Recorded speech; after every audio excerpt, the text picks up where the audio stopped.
মহান দিন। এই দিনকে আমরা সবাই মহান দিন।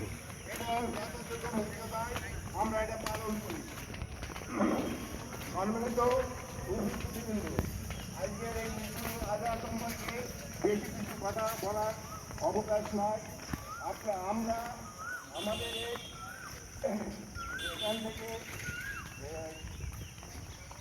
সকলকে আমি ধন্যবাদ জানাচ্ছি এবং এই অনুষ্ঠানে মূল কথা আছে দুই রাকাত ওয়াজিব নামাজ আদায় করা এবং কুরবানি করা।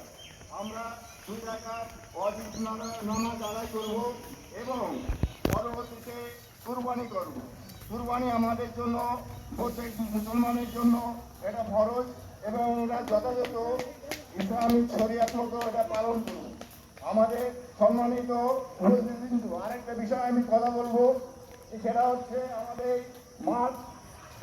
মাঠে আমরা ঐতিহ্যবাহী মাঠ, এখানে আমরা দীর্ঘদিন এই জামাত পরিচালনা করে আসছি। এটা যাতে ভালোভাবে সুন্দর হয়, আমরা সেই যথেষ্ট থাকবো। পরিশেষে সবাইকে